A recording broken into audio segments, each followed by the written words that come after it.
Good morning, everyone. Thank you for joining us for this week's virtual journal club. My name is JP Brito. I'm an endocrinologist at the Mayo Clinic and co-host of this virtual series. We have a very exciting and important topic to discuss today. While patients with thyroid cancer experience a good prognosis, some patients at high risk papillary thyroid cancer still face significant challenges. And for many years, total thyroidectomy, radioactive iodine, TSH suppression had been the standard treatment approaches for these patients. However, during the last few decades, we are favoring less aggressive approaches, particularly for low risk and intermediate risk papillary thyroid cancer patients. But today, we're going to delve into the topic of conservative approaches for high risk papillary thyroid cancer patients. Specifically, we will now discuss a recent publication that examines the long-term outcomes after lobectomy for patients at high risk PTC. And for that, we have a very distinguished speakers today, Dr. Sugitani, the author of the paper, and Dr. Davies, an expert consultant and discussant. Let me start with a few words about our speakers today before we start our presentation. Dr. Sugitani earned his medical degree from the University of Tokyo in 1989 and worked in the Division of Head and Neck Cancer Institute Hospital Japanese Foundation for Cancer Research for almost 20 years. Currently, he serves as a graduate school professor and chairman of the Department of Endocrine Surgery at Nippon Medical School. Dr. Sugitani is a renowned member of various international and national professional organizations and has contributed significantly to the studies for thyroid cancer, particularly focused on active surveillance for low-risk papillary thyroid microcarcinoma, risk stratification for PTC, and clinical trials for anaplastic thyroid cancer. Dr. Sugitani has published more than 73 English papers and 37 book chapters, and was awarded in 2012 the annual award in the Japan Association of Endocrine Surgeons for his outstanding contributions to the field. Our expert discussant is Dr. Louise Davies. Dr. Davies completed her medical degree at the University of Washington School of Medicine and also obtained a master's degree at the University of Washington School of Public Health. She went then to complete her residency training at the University of Vermont from 1998 to 2003. Her research training began as a senior fellow in the Robert Wood Johnson Clinical Scholar Program, a very prestigious program here in the United States, from 2003 to 2005 at the University of Washington and the Puget Sound VA. In 2017-2018, Dr. Davies was a Fulbright Global Research Scholar, where she continued to gain advanced training in research methods and perform research on thyroid cancer. Currently, Dr. Davies is a professor of surgery at otorhinolaryngology, head and neck surgery at the Geiser School of Medicine in Dartmouth and the Dartmouth Institute for Health Policy and Clinical Practice. She's a senior faculty of the VA Outcome Group at the Veteran Affairs Medical Center in the White River Junction, Vermont, where she also serves as the chief of otorhinolaryngology, head and neck surgery. Her clinical practice focuses on thyroid and parathyroid diseases, cancer of the head and neck, and laryngology. I think Dr. Davies is very well known for her work defining the problem of overdiagnosis in thyroid cancer. In recent years, she has focused on mitigating the harm that can come from overdiagnosis by developing evidence that can inform patients and physician decision-making. And with that, I will turn it over to you, Dr. Sugitani, to start our presentation. Thank you. I'm Iwao Sugitani from Tokyo, Japan. It's a great honor to have an opportunity to give a presentation here, and I'm really happy to share our thoughts with all of you.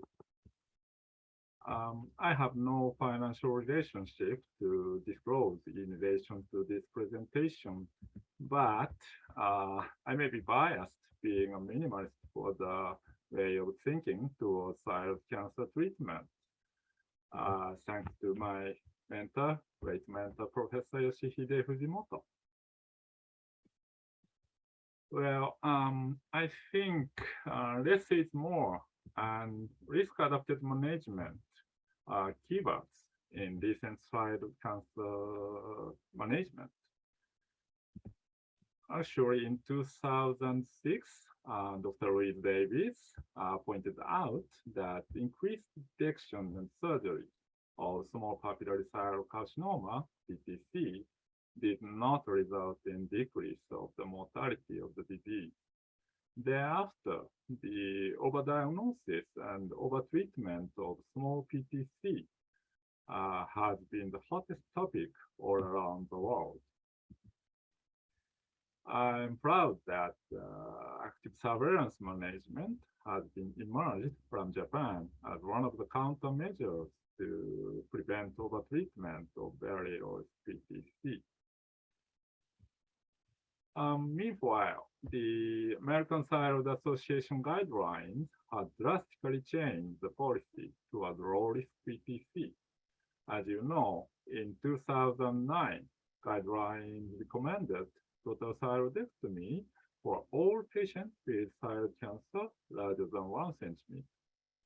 But they acknowledged that total thyroid lobectomy alone may be sufficient initial treatment for low-risk papillary and follicular carcinomas in 2015. Well, after all, this adapted management for strategy for PTC has been established as shown. Total thyroidectomy with radioactive iodine for high-risk cases, lobectomy for low-risk cases, and total thyroidectomy or lobectomy for intermediate risk group. But it's interesting to note that an opposite flow direction between Western countries and Japan has reached this global policy. Standard PTC operations in Western countries began with the total thyroidectomy toward lobectomy. On the other hand, lobectomy was the preferred form of treatment in Japan traditionally. Why has the Japanese way of treatment been different from the others?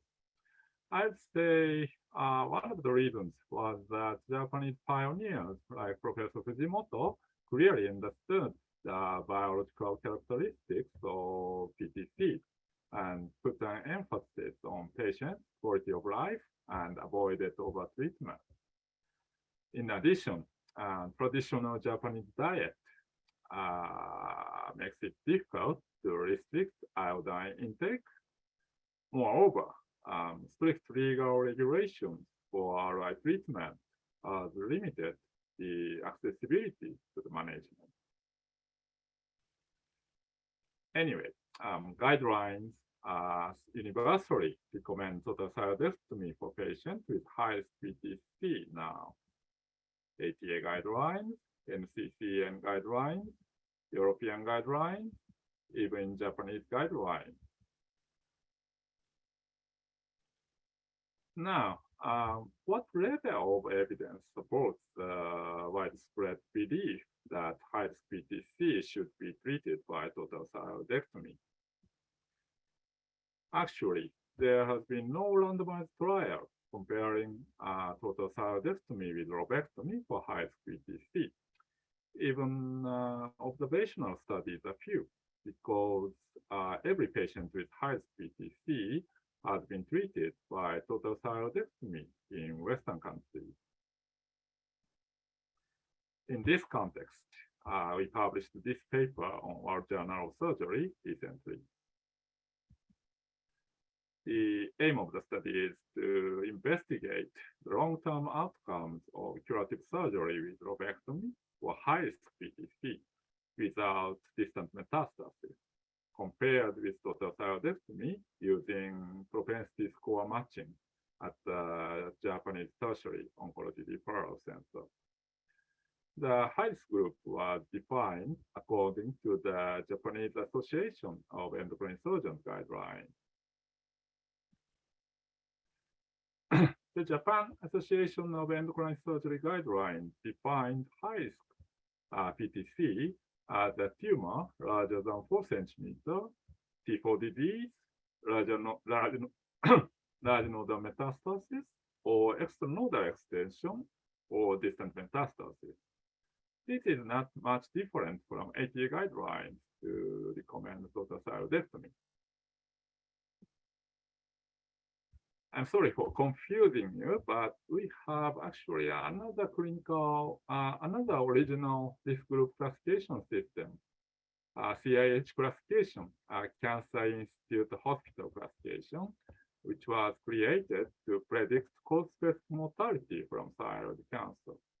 Patients with distant metastasis and older patients, 50 years or older, with massive extrathyroid invasion or large node metastasis 3 cm or larger were defined as high risk. Here, massive extrathyroid invasion represents patients who had preoperative recurrent laryngeal nerve palsy or transluminal invasion of the trachea and or esophagus. It's much deeper invasion than T4 disease in AJCC, UICC definition.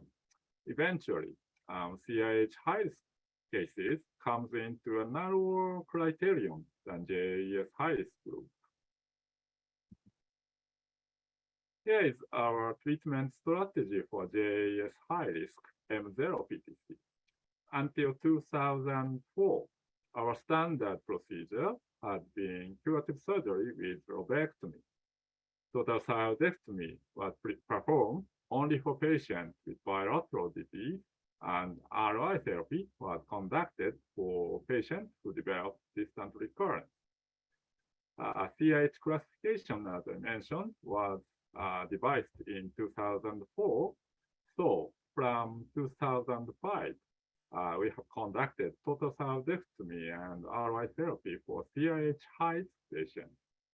For other patients, the extent of thyroidectomy has been determined based on the choice of the individual patient. The subjects of the study were 368 patients with PTC larger than 1 centimeter, JAES high risk, without initial distant metastasis, who underwent curative surgery between 1993 and 2013. 207 patients had lobectomy, and 161 patients received total thyroidectomy.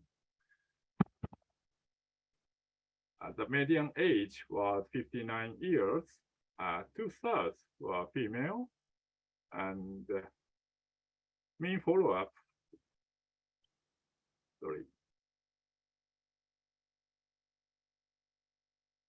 mean follow-up duration was 13 years. Clinical characteristics for the entire cohort are shown.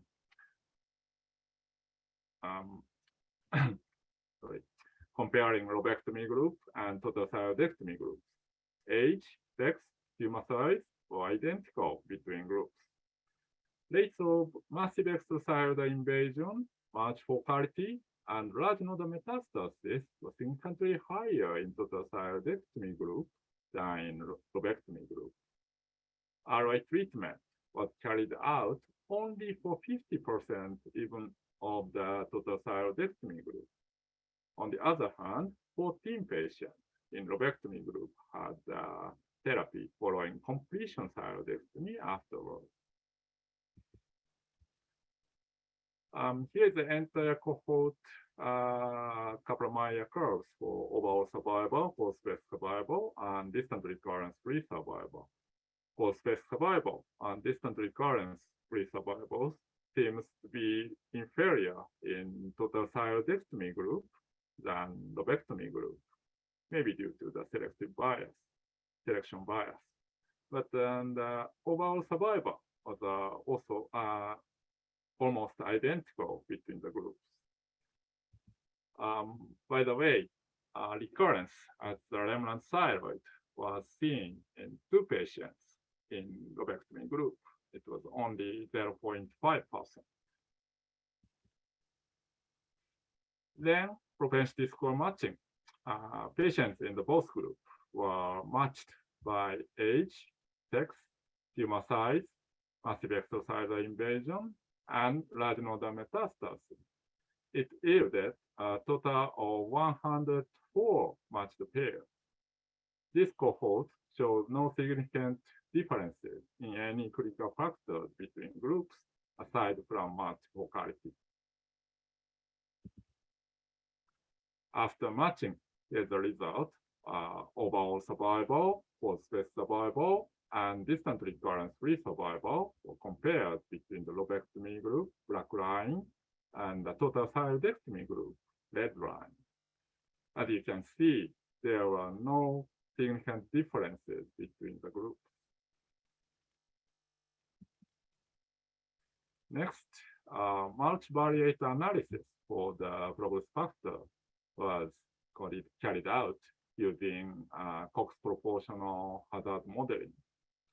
It identified older age, large tumor, massive extracellular invasion, and radionuclear metastasis as independent risk factors for worse cause-space survival. And for distant recurrence-free survival, older age, massive extracellular invasion, and radionuclear metastasis were the independent risk factors. But total thyroidectomy or lobectomy, the extent of thyroidectomy showed no significant correlations with cancer.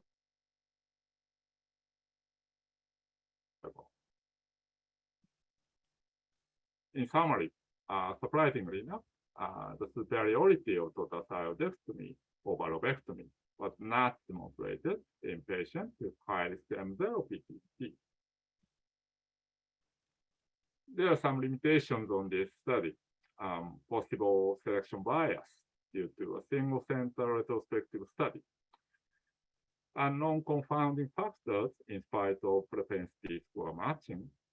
Type 2 error by rather small sample size. And referral bias at the tertiary oncology referral center. And due to accessibility concerns in Japan, only 50% of patients had RI therapy after total thyroidectomy. I'd like to talk a bit more about the supplementary data. Although the number of patients who underwent RI therapy in this cohort was rather small, we tried to compare lobectomy alone group and total thyroidectomy plus RI group using the propensity score matching in the same way. There is also no difference between the groups in cause-based survival, lobectomy only compared to the total thyroidectomy with RI therapy. Regarding the surgical complications, as you can expect, total thyroidectomy for high-risk cases showed a higher incidence of surgical complications compared to lobectomy for high-risk cases and even the total thyroidectomy for low-risk cases. Dynamic risk stratification system is a modern and effective way to evaluate the situation of the patient during post-treatment course. The definitions were initially validated for patients who underwent total thyroidectomy and radioactive iodine. But recently, the system has been adapted to patients with lobectomy. However, in our cohort, the accuracy of dynamic risk assessment was not so good in patients who underwent lobectomy only. For example, 37% of patients were classified into excellent response. However, 20% of them showed structural recurrence. Why did not total thyroidectomy show survival benefits for patients with high-risk PTC in this study? We made an assumption that there would be certain components among the high-risk cases. For very high-risk cases, total thyroidectomy with radioactive iodine and TSH suppression therapy might be ineffective because the targets of these treatments are biologically authentic characteristics of thyroid follicular cells, such as RI avidity and TSH dependence. Total thyroidectomy combined with these adjuvant therapies might be advantageous for somewhat moderately high-risk PTC. Then, to identify the specific group of patients who would benefit from total thyroidectomy, we first tried patients with a younger age, because age under 55 shows significantly better cause-based survival than older patients. However, the cause-based survival of a younger age was quite good, and there was no difference between total thyroidectomy and lobectomy at all.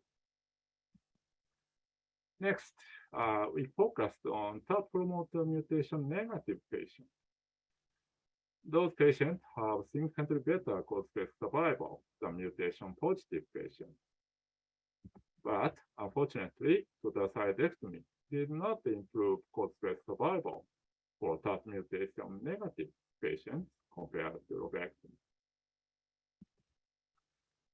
As I mentioned earlier, the CIH classification used a narrower criterion for high-risk PTC than JAS definition. Thus, some JAS high-risk cases are CIH low-risk PTC here. Then, we examined the cause-based survival for patients with JAS high-risk but CIH low-risk cases.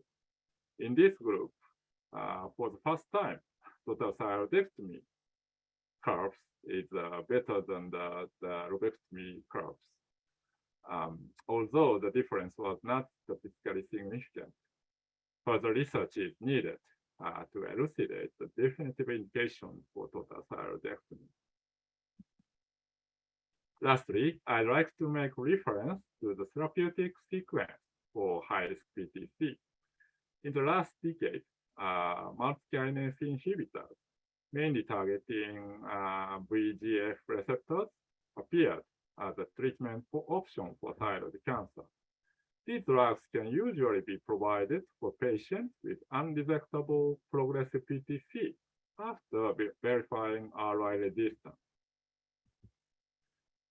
Recently, more selective targeted therapies have been developed based on genetic profiling.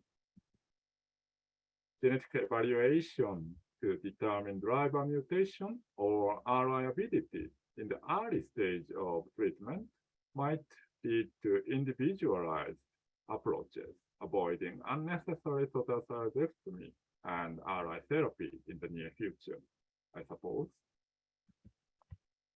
One more thing, among the patients in this cohort, high-risk PTC M0, 30% of the patients have died so far.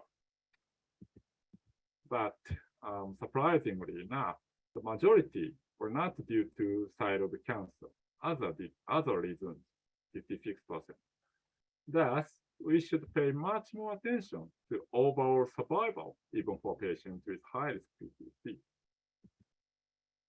In conclusion, the benefits of total thyroidectomy for high-risk M0 PTC should be re-evaluated in the future prospective study, hopefully by randomized controlled trials. Such evidence may lead to develop a new paradigm of therapeutic sequence for high-risk PTC in the era of highly selective targeted drug therapy based on genetic profiling. Even though quality of life and overall survival should be taken into consideration even for high-risk patients. Thank you very much for your time and kind attention.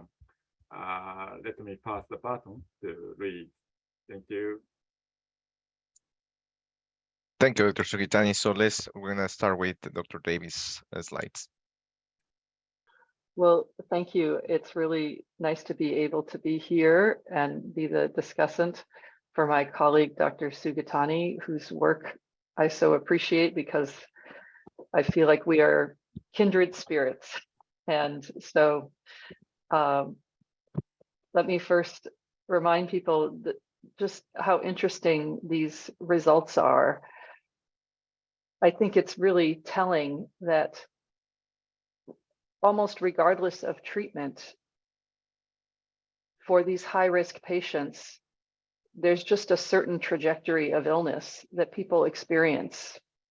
And it really got me thinking about what is actually happening when we treat these patients. So I read the paper with an eye toward how I might want to be able to use these data in my own practice. And so I've directed my comments to really think about how we need to use data that comes from one setting and apply it to our own local setting in our own country, because there are more differences and nuances sometimes than I think we realize between how one country manages a cancer and another. I think the take-home message here is that even patients with high-risk features often can do well with limited surgery. But then I think we have to know what is the exact content of that surgery and how are people followed afterward. Because as I showed up here, these people, it actually doesn't matter whether they got a lobectomy or a total thyroidectomy, right? They have sort of a very similar trajectory of their illness experience. So at least in the United States, when people do a lobectomy, they don't always do an ipsilateral central neck dissection.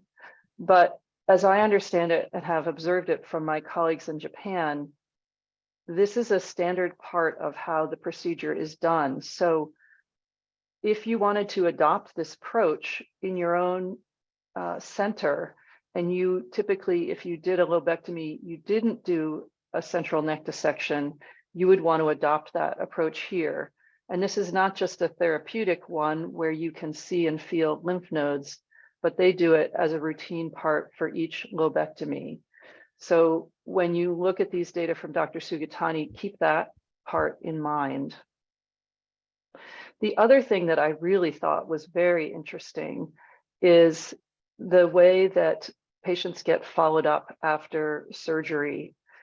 Now, these are high-risk patients, so maybe in your own setting, you would have a fairly close and aggressive follow-up. But every 6 months for 3 years, and then annually, they not only do a physical exam and an ultrasound of the neck and thyroid, but they do chest imaging also. And at least in my practice, that is not the standard that I would follow. I don't believe that's explicitly said. And so I thought to really illustrate how this might be contributing to some of their outcomes, it would be nice if we just review what we know about cancer progression. So this is actually an old figure, but I really like it, from Bill Black, who was a mentor to me early in my career, and also to Gil Welch, who was one of my mentors. And Bill Black is a radiologist. And he and Dr. Ling, way back in 1990, wrote a piece to help people understand how, depending on where we see and pick up on a cancer in the trajectory of its growth and how it's going to affect somebody's life, can lead to different biases in survival. But I also think that it's useful because if we do closer follow-up, and given the new targeted therapies that we have, for instance, if you have a patient who is on this fastest moving trajectory, if you pick it up a little bit earlier, you might be able to just bend that curve enough with additional treatments or additional therapies to be able to have an outcome where it's not the thing that they die from. They instead die of other causes. So the role of that, to my mind, shouldn't be underestimated. One thing that I also thought was interesting was how Dr. Sugitani's group thinks about when to go ahead and remove the other half of the thyroid gland after they've done a lobectomy for these high-risk patients. They did that for 6.8% of cases. And so my question for Dr. Sugitani is, let's say that I start doing this in my practice. what kind of findings after the pathology comes back would make me need to go back to get a completion thyroidectomy? So my question is, who received completion thyroidectomy in your study? Okay, may I answer it? Yes. Okay, our indications for completion total thyroidectomy have been quite different from the ADA guidelines. Yes. In principle, completion thyroidectomy was conducted for patients who developed distant metastasis, distant recurrence, and who showed recurrence at the remnant thyroid or contralateral lymph node. But even for patients who developed distant recurrence, we sometimes did not perform the procedure when the doctor judged our therapy would not be effective. For example, patients older than 80 or so years, bone metastasis, and so on. Those patients are treated by other alternative therapies like external radiation or bone bisphosphonate, etc. That's very interesting. I think that will be helpful for people to understand. As a comparison, I thought it's just interesting to look at this series that was recently published out of Italy, and they looked at their practice and they said, well, we think actually many of these people would have needed completion thyroidectomy, right? So they didn't have the benefit of your experience or your study, but they were doing completion thyroidectomy for all of these findings that are listed here, you know, an aggressive histology, extrathyroidal extension, and capsular invasion, vascular, ipsilateral multifocality. And so I just think that's a very useful contrast to make, and to point out that actually your patients had these things and did not receive a completion thyroidectomy or a total thyroidectomy, and their trajectory was very similar. And so our assumptions about what we think is necessary, right, are informed by these ideas that get handed down to us or that are present in our local practice settings. So I think your findings are very helpful in that way, to be able to look at the Italy data and say, okay, they actually thought, I think they were asserting in that study that maybe you shouldn't bother doing a hemithyroidectomy because you'll need to do a total thyroidectomy anyway. But your data show that actually you don't, that these findings that we traditionally think of as markers of bad outcomes are not. You know, it has to be really extensive extrathyroidal invasion, you know, transluminal invasion of the trachea, like that's a lot. And so it's just interesting to be able to put that in perspective. I really am very, I find the data on molecular mutations very confusing to interpret, and I really was interested in what you show here, because I feel like on one hand, we get this message that when we see these mutations, we have to be very worried and we should do more aggressive surgery. But then I know that there are people with these mutations who don't have cancers that go on to be very aggressive. So my question for you, Dr. Sugitani, is, should I interpret these results? Do your results suggest that we should primarily rely on the clinical findings to recommend total thyroidectomy, not TERT or other mutations? Well, thank you for a great question. It's a tough question that at least I think this group classification using only clinical findings can predict patient prognosis relatively correctly, precisely. before or in the middle of surgery. Cost effective, it's cheap. And while our previous study showed that third promoter mutation could predict the treatment outcomes precisely, although the beta mutation V600E could not. So I think there would be a great combination of clinical findings and molecular markers that more precisely predict the outcome. But unfortunately, in this period,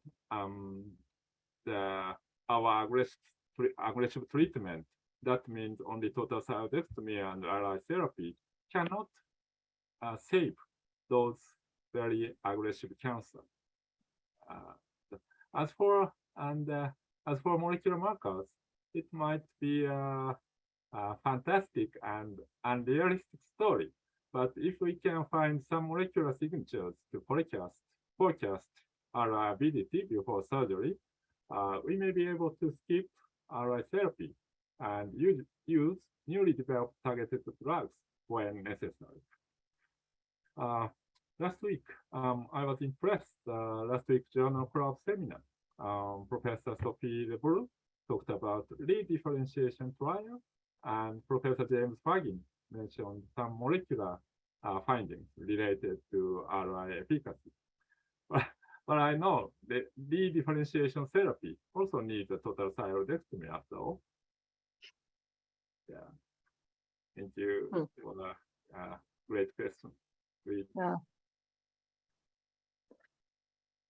The other thing I wanted to point out for our audience is what it means to do propensity score matching. I think sometimes the statistical terms can be confusing, and it can be hard to know whether the data and the findings are trustworthy. And so I thought it would be just useful for me to explain for people who might not use this very often that propensity score matching is something that we do to use to control confounding. So if you remember when Dr. Sugitani showed the results without confounding, it showed that people with lobectomy had better outcomes than total thyroidectomy. And so it's counterintuitive, and it's because there's confounding there. So something else is going on that makes people have these unexpected results. So propensity score matching lets you get rid of some of that. And the goal is to be able to turn observational data, right? They have this beautiful database of consecutive cases that they've treated over many years, and approximate what the outcomes would look like if you had been able to randomize people. If you don't want to use propensity score matching, you might use something like stratifying or adjusting a regression. So sometimes if you look at other papers, you'll see they've used that technique. And so it's just one of many options and ways that we can look at observational data and try and tease out differences and not be subject to that bias. And it is important to know that it's an estimation tool, and it does overcome some of the limits of observational data, but confounding can still be present. And so while I actually think that Dr. Sugitani's data are reliable and we can believe them and use them, it's just important to always understand that there may have been some clinical decisions that affected treatment that we just can't see, right? A feeling that somebody had that will never be captured in a variable that affected their decision making. And so it's important to use your own judgment as well when you apply these data to your own practice. Mm-hmm. Dr. Sugitani, do you have anything else that you would want people to know when they think about your data in relation to that? Thank you. I'm no expert on statistics, but I think you're right. Propensity score matching is just a tool to reduce the effect of selection bias. So incorporate noted prognostic factors for PTC. However, randomized control trial would be the best way to get the definitive conclusion, of course. For example, in a study, patients' performance status or comorbidities were not evaluated. So in the matched cohort, we can see marginally better overall survival in total thyroidectomy group than lobectomy group, actually. It might reflect the tendency that doctors did not recommend total thyroidectomy for kind of vulnerable patients. Yeah, exactly. That's a perfect way to explain it. Thank you.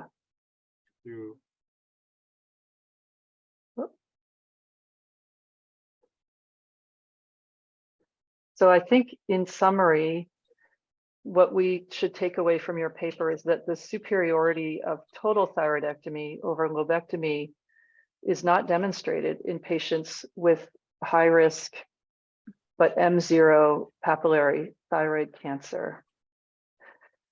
Clinically, for me as a clinician, and perhaps for people watching this, it means that lobectomy is potentially suitable for up to T3 stage tumors that are 4 centimeters or less, and where people have lymph nodes less than 3 centimeters, no extranodal extension, and no distant metastases. If you're going to adopt this approach, you need to be doing an ipsilateral central neck dissection, and you need to be committed to close postoperative follow-up with regular chest imaging to check for distant disease. And I think those things paired together can give you these similar outcomes, hopefully. And also, because this is a observational data, to remember to use your own clinical judgment about whether the person is suitable. Dr. Sugitani, do you agree? Any last thoughts? I like to give you the last word. Sorry for my extreme opinion. First of all, I do not mean to disregard the concept of present risk group risk adapted management policy. I admit high-risk cases should be treated by total thyroidectomy essentially. I just want to say that we should understand the meaning of total thyroidectomy for high-risk patients correctly. The purpose of total thyroidectomy is to facilitate the postoperative evaluation using thyroglobulin and to get ready for RI therapy if needed. It is not the purpose to improve survival rates significantly. Even for high-risk patients, I think it would be important to consider overall survival to choose the extent of thyroidectomy and adjuvant therapy. In addition, I would say the definition of high or intermediate risk group should be tightened, narrowed. For instance, in our series, 20-year cause-specific survival for JAES intermediate risk group was 100% for patients under 55 and 97% for 55 years old or older. Because only a few patients with PTC die from thyroid cancer, maybe less than 5 or 6% in total. Classification system, which defined 20 or 30% of patients into highest group, makes patients nervous and would be, I think it would be unreasonable. And one more thing, regarding prophylactic central node dissection, as you mentioned, it also has been a Japanese tradition. The policy came from the fact that there is no risk of hypoparathyroidism after lobectomy with ipsilateral central node dissection, and that the operation for recurrence at this site is thought to be a bit difficult. That's the reason. That was the reason. However, we are now reconsidering its indication because most evidence shows no clinical benefits from this procedure. Yeah, so Japanese guidelines would be devised about Yeah, prophylaxis. I find it very confusing. I used to believe that we should not be doing central neck dissection prophylactically, but I'm actually not sure. And maybe in these high risk cases, we should continue because I think, as I showed in the picture, I think that maybe there's a very small incremental benefit that is gained that it's not big enough to see, but it might be changing the arc of somebody's illness overall. Yes. And it's just one piece of the things that we do to control the disease, even if it's still relentlessly advancing slowly but continuously in these high risk patients. So it just has really, these data have really changed how I'm thinking about follow-up and initial therapy.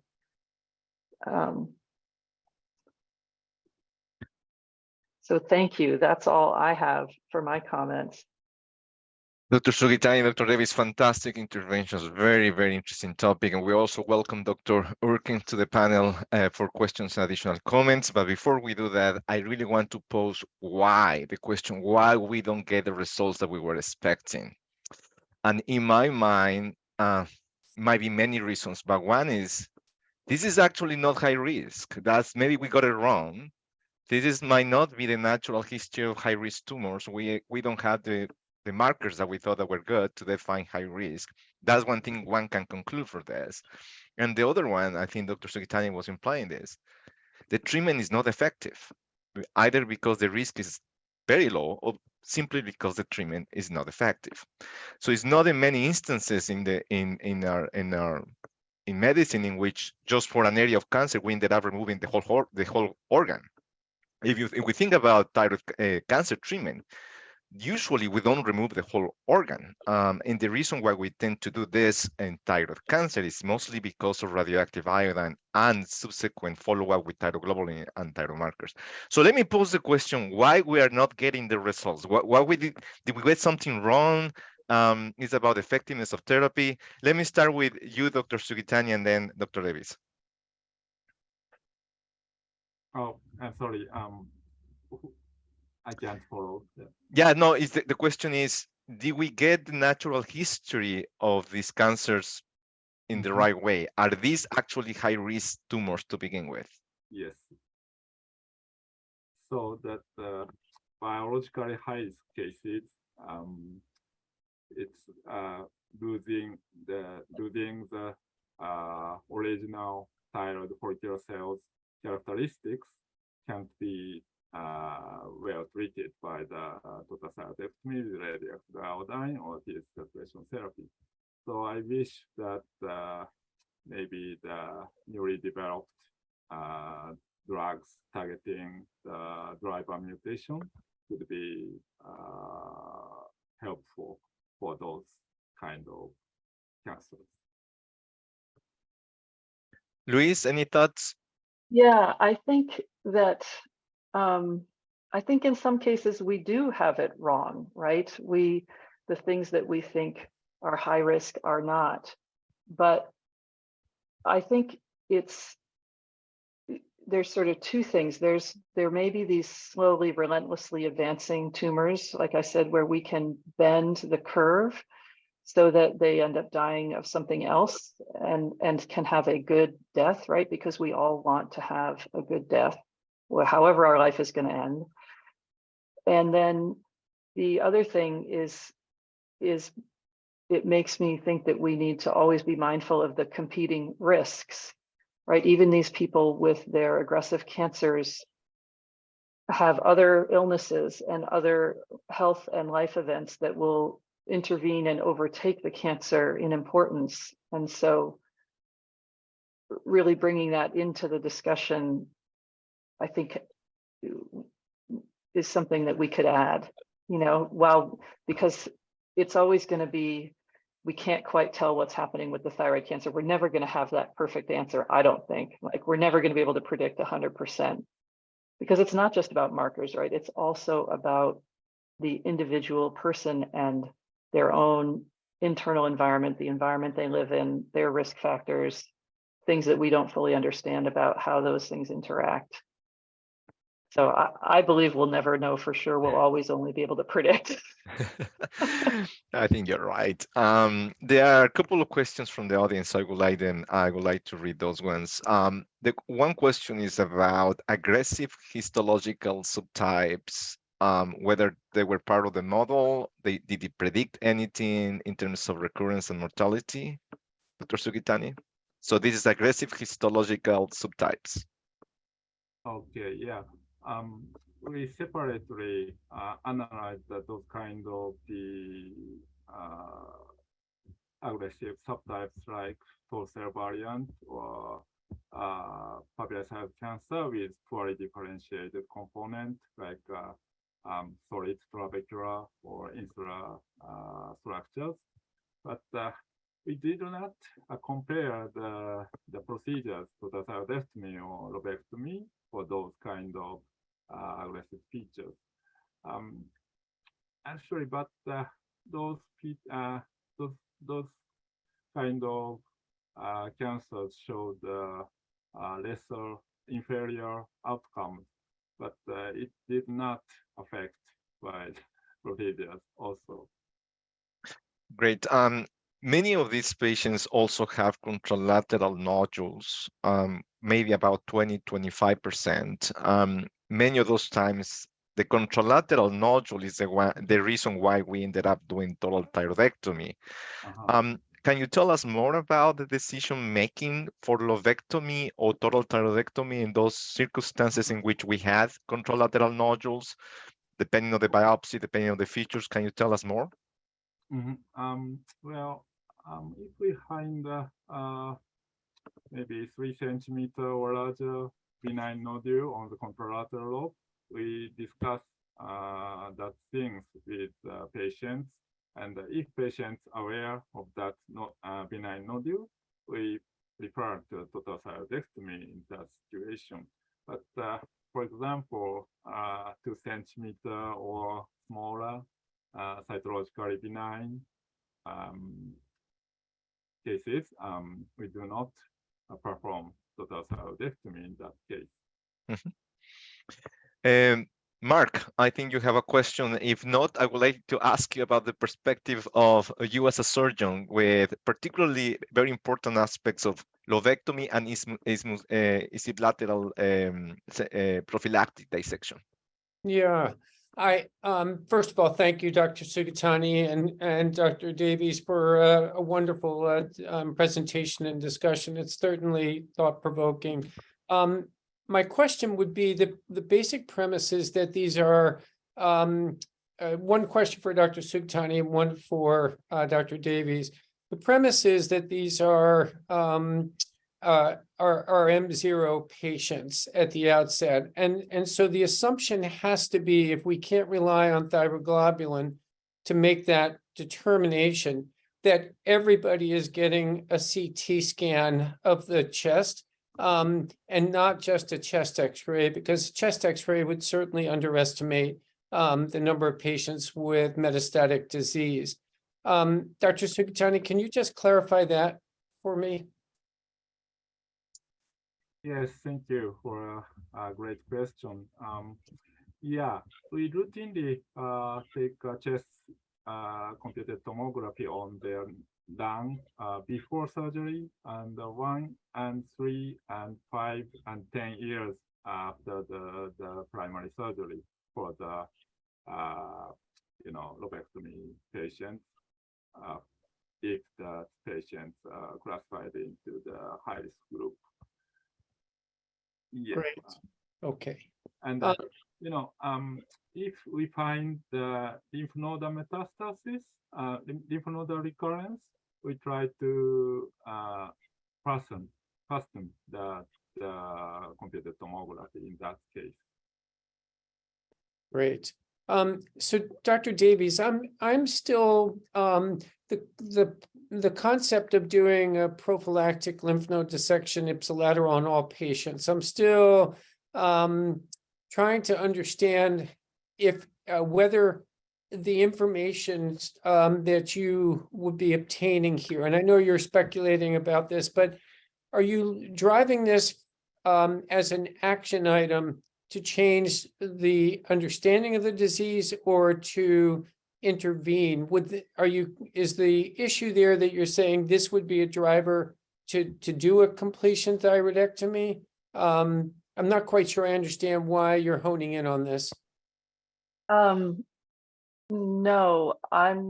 No, because, and partly because Dr. Sugitani said they don't use it as the basis to do a total thyroidectomy, right? They do it because it's hard to go back in the neck later.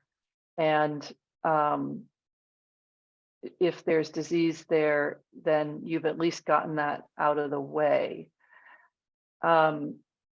So to my mind, it's not staging.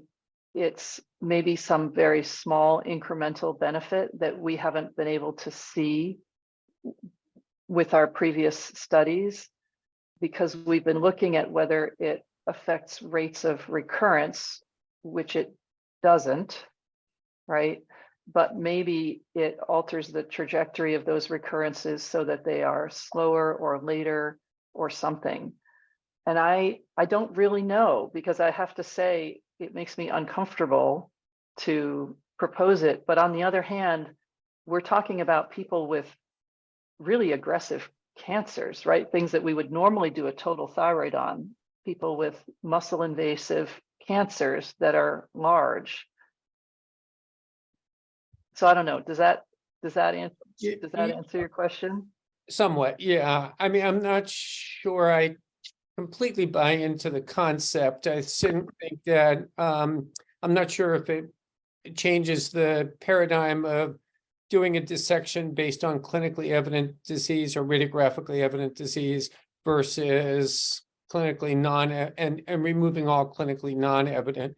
Let me, just in terms of the applicability of this study, I think that